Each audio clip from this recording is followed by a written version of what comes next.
pilot. Thanks to everybody in the shuttle program. The crew is go for launch. Roger. Nice to be in orbit. We have followed in their footsteps to get us where we are today.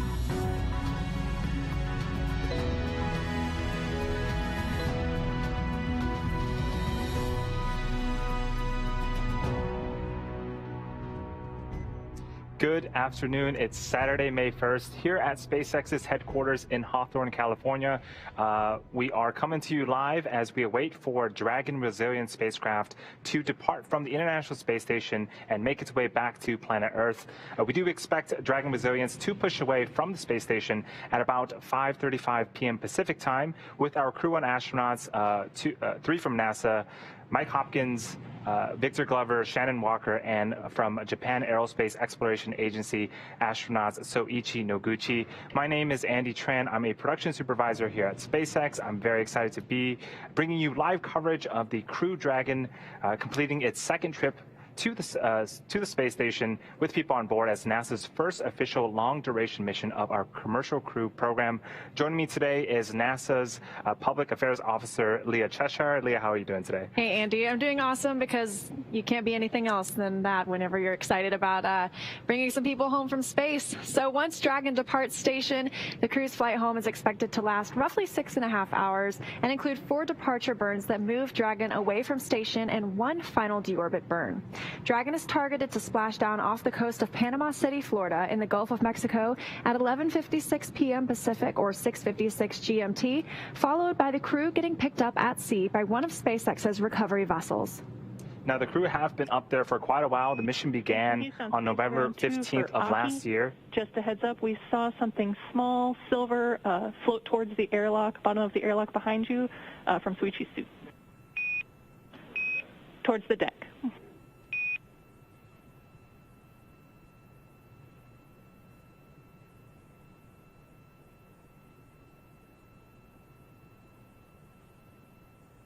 So what we heard was those beeps are Quindar tones, and that is the core or the crew operations resource engineer communicating to the astronauts.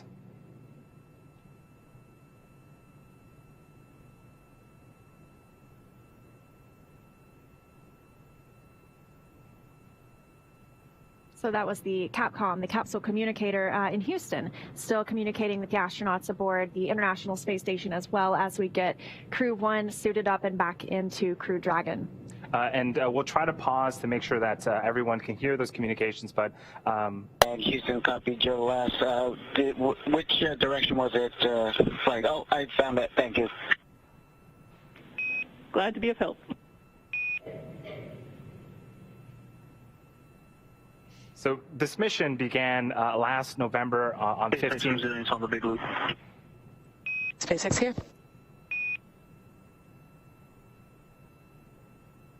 Hey, and I think the control panel lighting batteries that are installed now are the newest of the 2 of the 4. But I just wanted to confirm: do you want us to replace the batteries, or do you want us to leave the ones that are currently installed? Standby 1.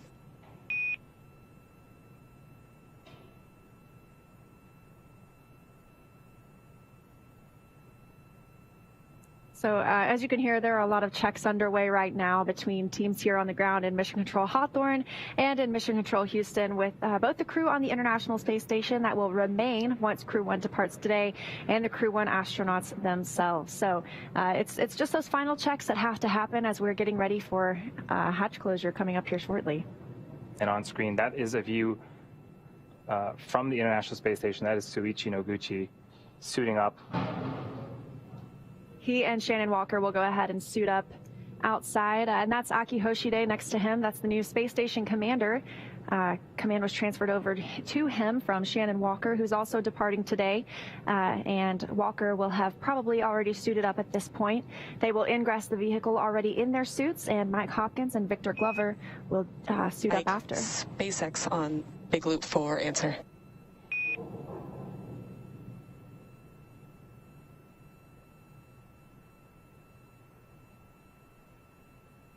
And SpaceX, go ahead on the big loop, and you guys are coming in a little bit scratchy.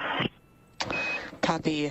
Yes, we concur. You swapped those for port reload, and those ones that you have in there are good to go. You can skip that step in 2.103. Okay, copy. We'll leave as is. Thank you.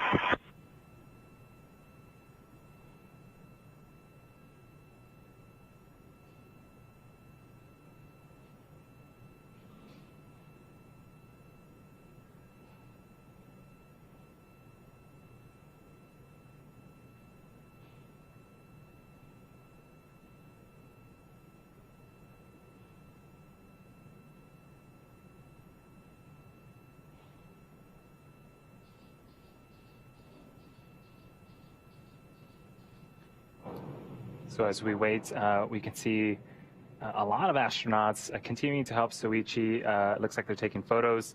You'll notice a lot of picture taking throughout this process. A lot of those are sent to ground to help inspect seals or potential FOD that may be in hatches, but it looks like he is going up into the zenith port. And in that space where another astronaut is going right now, that is where the Dragon capsule that will depart today is currently parked.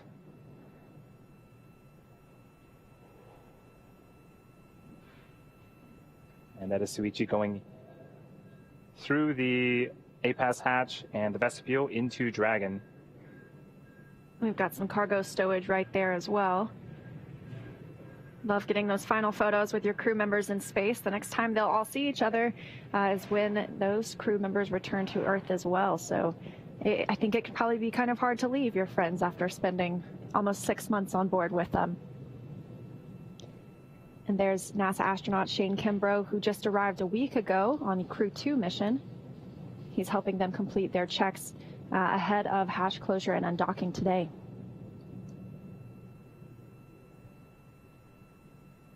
And also part of the Crew-2 astronaut, that is Thomas Pesquet, with his hand on the blue rail. He's also going in to see if he can help as well. Pesquet also arrived a week ago, and he was the first European Space Agency astronaut to fly on board Crew Dragon.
And this view from the inside of the International Space Station, the Kibo module, the Japanese Aerospace Exploration Agency module. And you can see a lot of those stickers there tell us a little bit about the history of who's been on board. You've got some crew member signatures and sentiments.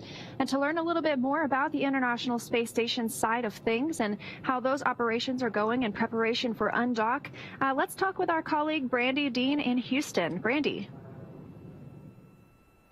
Thanks, Leah and Andy. And we are here inside the International Space Station Flight Control Room watching just as you guys are there in California. We're currently awaiting the astronauts, as you said, Mike Hopkins, Victor Glover, Shannon Walker, and Japan Aerospace Exploration Agency astronaut Soichi Noguchi to ingress and board Dragon for their return flight home.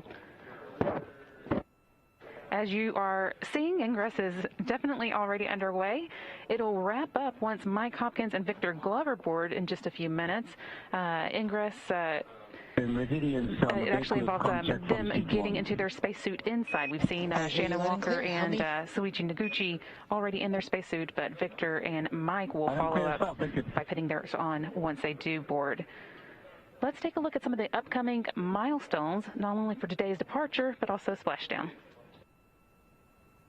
First up, of course, at 3:20 p.m. Pacific time or 5:20 Central, we will be watching for hatch closure.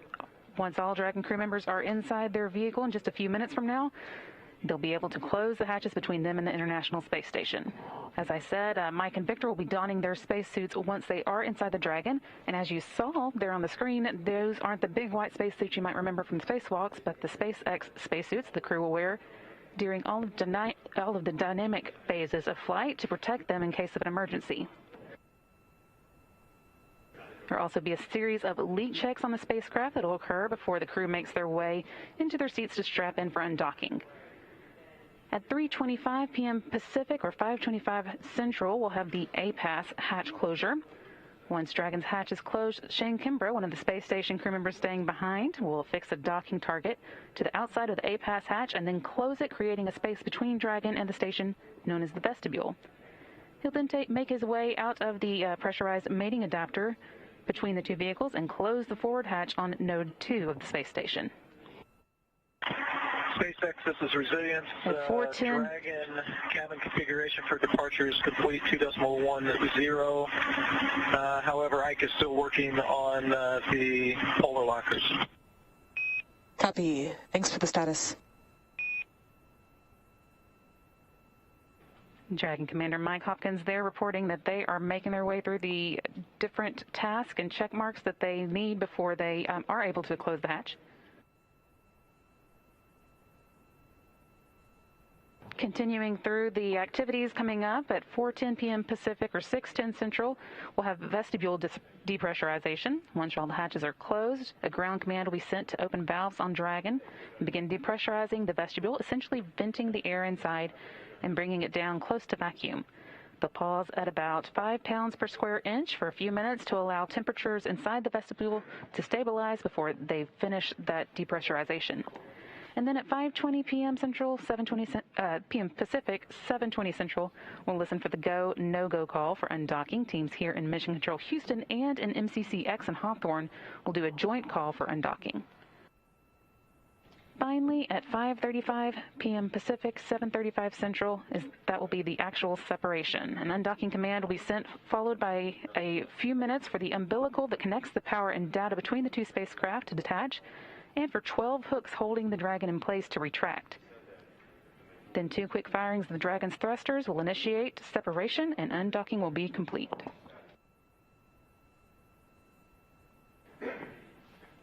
NASA astronaut Shane Kimbrough is going to watch the undocking and departure from the cupola, but the prime departure monitoring role falls on the crew.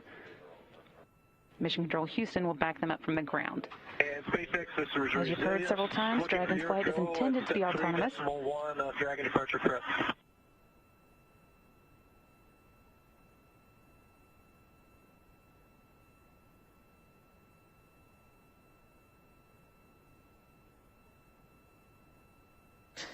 And Resilience SpaceX, assuming that means bolt torquing is complete. You are go to complete LIO configuration, IMV teardown, and hatch closure per procedure 2.103. You can perform a LIO changeout to cartridge 2, and when complete, then execute your instructions in your hatch closed event details, followed by suit donning per procedure 4.010. How copy?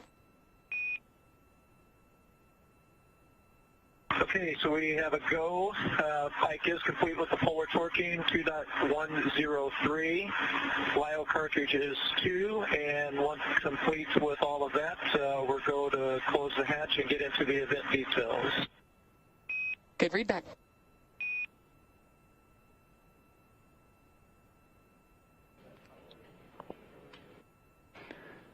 Mike Hopkins again, commander of the Dragon, talking with the team on the ground in Mission Control X in Hawthorne about the steps that are getting the Dragon ready for its departure today, and specifically the lithium hydroxide cartridge reconfiguration. They'll also be working on some teardown of ducts between the two vehicles, the Dragon and the International Space Station, all leading up to that hatch closure that we're watching for.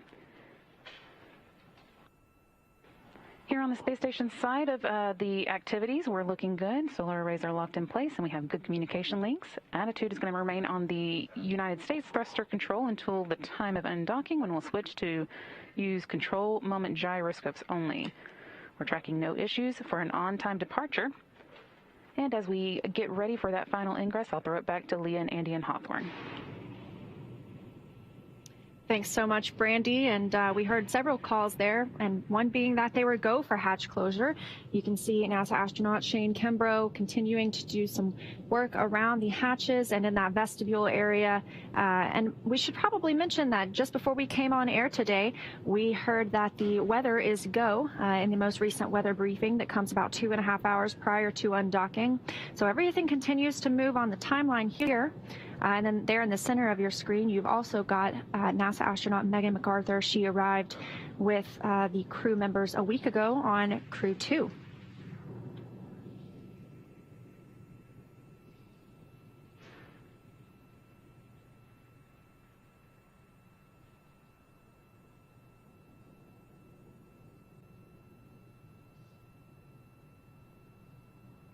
Let's learn a little bit more about our astronauts that are departing today. We've got Crew Dragon Commander Mike Hopkins, who was born in Lebanon, Missouri, but grew up outside Richland, Missouri. He was selected as an astronaut by NASA in 2009. He's a colonel in the United States Air Force and holds degrees in aerospace engineering. Hopkins flew on the Russian Soyuz as a member of the Expedition 3738 crew, logging 166 days in space. He performed 2 spacewalks totaling almost 13 hours to change out a degraded pump module on the space station. And his military experience includes testing C-17 and C-130 aircraft. During this mission, he also completed 2 more spacewalks, bringing his total to 4. Next up is pilot Victor Glover. He's a native of Pomona, California. He was selected as an astronaut by NASA in 2013.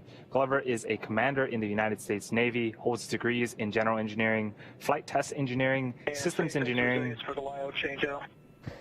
Go ahead.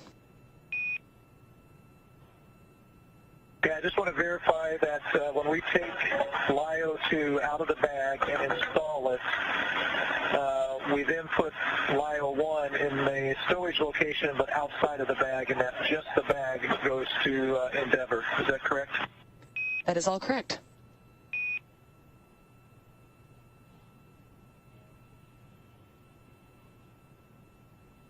And again, that was Commander Mike Hopkins getting some clarification on some LIO checkouts.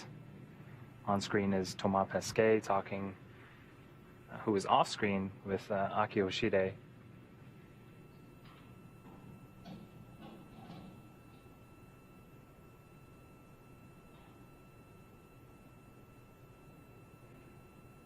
So Glover, the pilot, as I was mentioning, he holds degrees in general engineering, flight test engineering, systems engineering, and military operational art and science.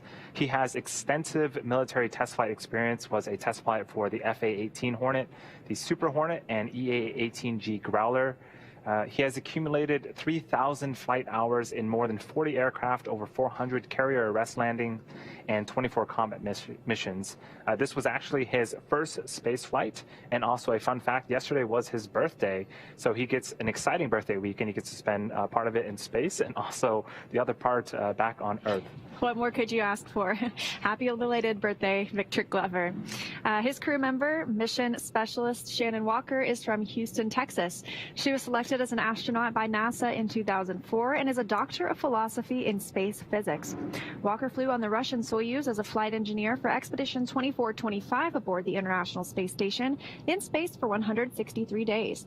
During that mission, she was the robotics operator supporting 3 contingency spacewalks to remove and replace a failed pump module specifically on the space station. Shannon is also one of only a few dozen people to be both an astronaut and an aquanaut, having spent 13 days underwater during NASA's Extreme Environments Mission Operations 15, aptly called NEMO 15. During the mission, she lived inside the world's only research station, Aquarius, which sits at 60 feet beneath the ocean surface and just down the road off the coast of Key Largo. And last but certainly not least, mission specialist Soichi Noguchi is from Yokohama, Kanagawa, Japan. We saw him donned in his spacesuit and enter the Dragon vehicle just earlier. He was selected as an astronaut by Japan in 1996, has degrees in aeronautical engineering, and is a doctor of philosophy in advanced interdisciplinary studies. Noguchi has logged a total of 177 days in space, having flown on the STS-114 on the Space Shuttle Discovery and on the Russian Soyuz as a member of the Expedition 22-23 crew. And while on STS-114, he became the first Japanese astronaut to perform spacewalks on the International Space Station, completing 3 spacewalks totaling 20 hours. He's also one of very few people that have flown on 3 different spacecrafts, the Shuttle, Soyuz, and now Dragon. Resilience LIO swap out occurred at 10:25. Copy 10:25, thanks.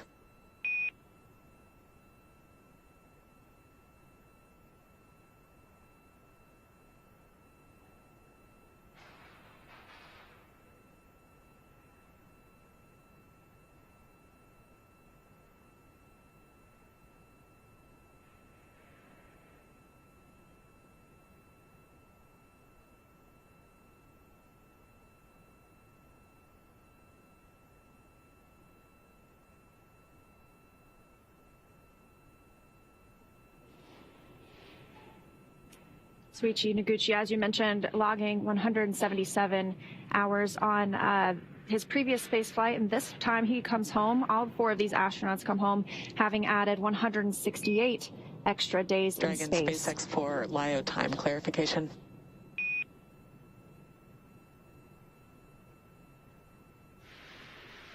Nope. Hey, we copied 10:25 for that LIO time, but it is currently 10:22. Can you confirm we copied correctly?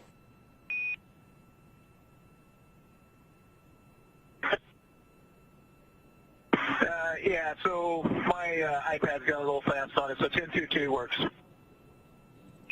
Copy 10:22.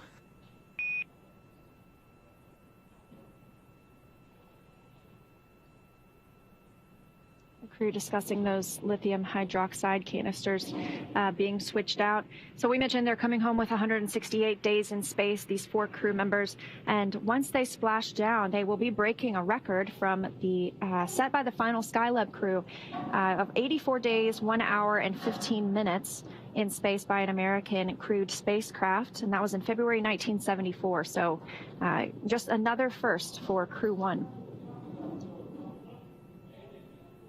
The crew is continuing to ingress the Dragon. The next major event coming up as they continue to do checkouts is Dragon hatch closure, followed by the APAS hatch closure on the space station side.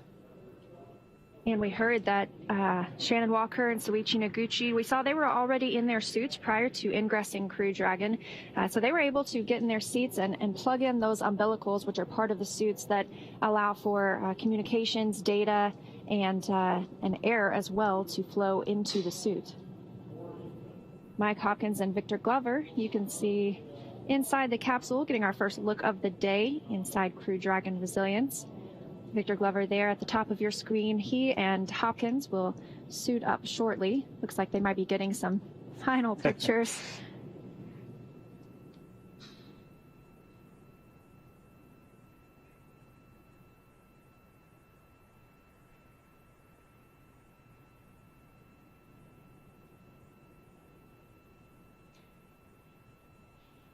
The hands that you see closest to your screen, that is from astronaut Shannon Walker.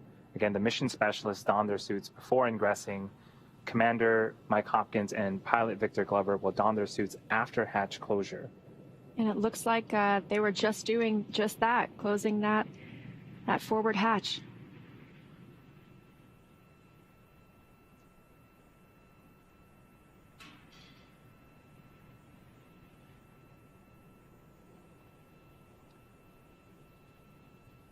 So what Mike and Victor are wearing are essentially comfort garments. It's like athletic wear that they will wear underneath their suit.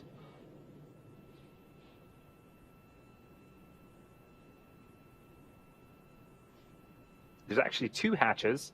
The forward hatch that Leah had mentioned that they are currently working to close. There is also a side hatch that later on after splashdown, that's where they will egress from, and that's the same hatch that they used to ingress when they were launching back in November last year.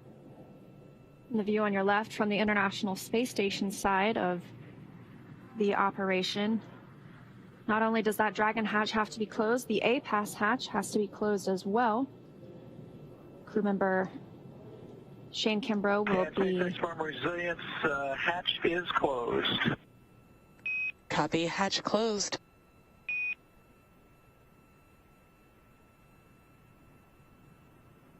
And SpaceX Farm Resilience, you do have a good comm check with suited subjects, so we're going to go ahead and unplug the cabin mic. Copy, sounds good. And for your awareness, we do plan to do a short nitrox injection following hatch closure to slightly bump cabin pressure. Resilience copies. That hatch closure call coming at 3:25 p.m. Pacific time as the International Space Station was flying 269 statute miles over the South Pacific Ocean. We also heard the call that they have good comms in their suits. Again, as Leah mentioned, there's an umbilical on the right thigh of the suit that will give the suit all the avionics and electronics they need, including the comms. It also provides air and gases. Later on, as you know, the Dragon's capsule re-enters the Earth's atmosphere, it gets exceedingly hot, and so there is nitrox purge through the suit to keep the astronauts nice and cool. And nitrox is essentially a combination of nitrogen and oxygen, very similar to the breathable air that we have here on Earth.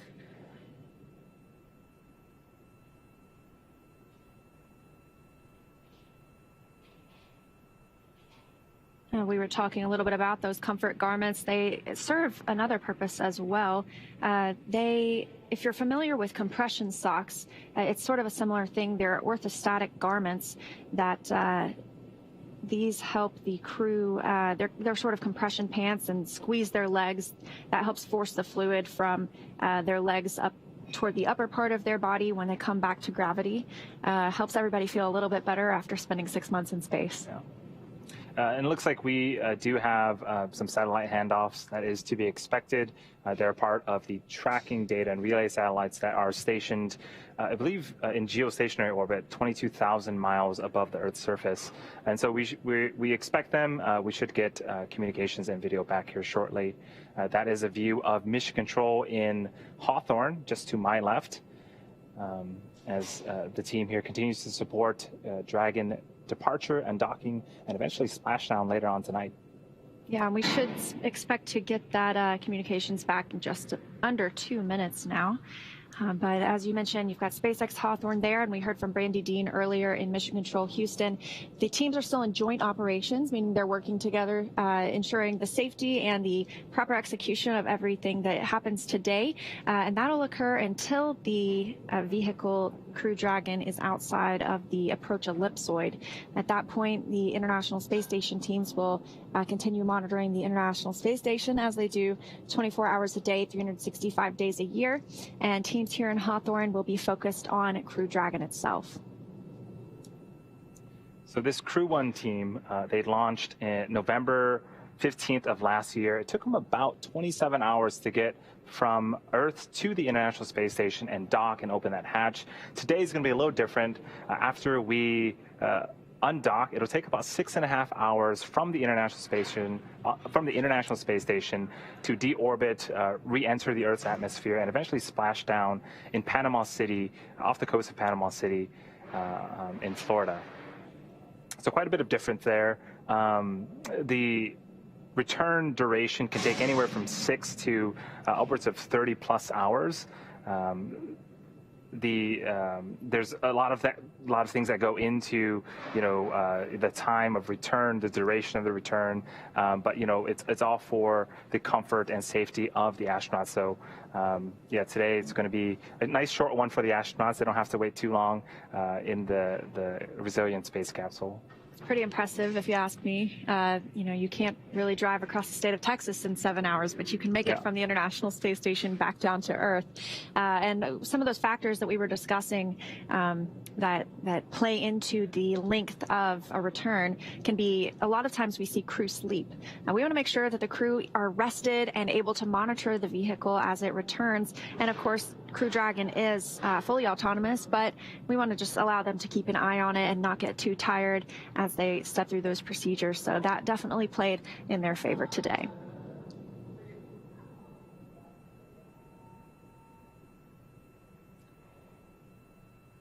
So next up is for, now that the Dragon hatch is closed, the commander, Mike Hopkins, and the pilot, Victor Glover, will don their spacesuits. So a little bit more about the suits themselves. They are custom-made one-piece suits.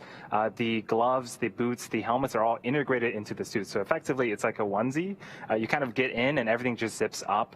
And then the umbilical that I mentioned earlier will pressurize it and give you know, all of the electronics that they need for the suit to be able to communicate from space to ground. The helmet itself is 3D printed nylon, and the outside of it is made up of a few different materials. The gray material is Nomex, which is related to nylon, just a little bit different. It has some additional properties that the astronauts definitely would enjoy. It includes a sort of temperature resistance and radiation resistance and chemical resistance as well. And the white part is Teflon, I believe. But each of the suits are custom made to each of the astronauts. And as we continue to get crew ready to depart the space station, we are now joined by NASA's Commercial Crew Program Manager, Steve Stitch from Houston. Steve, thanks for popping in, and we're hoping you could give us some insight to the steps NASA and SpaceX have taken to get ready for tonight's return. Okay, hey, thank you very much. It's great to be here. It's pretty exciting to watch the crew getting ready to undock here in just a little bit under 2 hours. We've spent a lot of time over the last week or so getting ready to come home. You know, one of the big factors has been weather and trying to find the right circumstances and situation to bring the crew home. So what we typically do is we start looking at weather. You know, we were originally going to undock and land on Wednesday, and so around Monday we started looking at the trends in the weather and evaluating all the different sites and trying to find the best option to come home. And so, you know, it's taken a little while to find that optimal weather. Really what we're looking for is winds under about 6 to 8 miles per hour in that range. And so we've been looking at the sites over the last few days, and it turns out that the best site over the last 3 days or so has been this Panama City site. And so that's really one of the things we've been doing.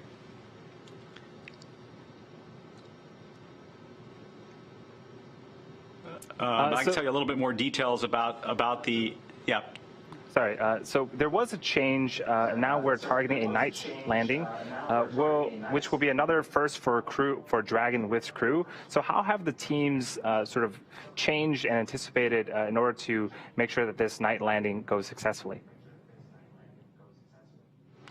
Yeah, well, first of all, the vehicle is certified to land in day or night. There's really not an issue with the vehicle itself. And recovery, we have been practicing to recover the crews in day or night.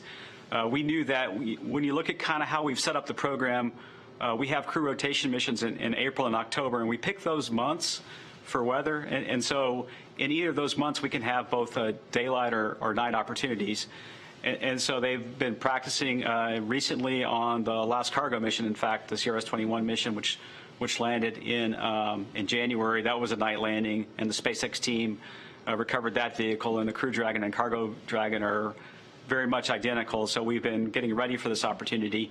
And the primary switch was really for the weather. You know, right now the weather forecast for this particular landing is winds on the order of about 3 miles per hour, and the sea states are about 1 foot. So I got some pictures today from the ship and the recovery ship, and the water looks just like glass. And so when we were looking at opportunities, and we debated this switch tonight very carefully, you know, one of the big considerations was the weather was so good and so benign. So we're putting the crew and the vehicle down in very benign winds and very benign waves.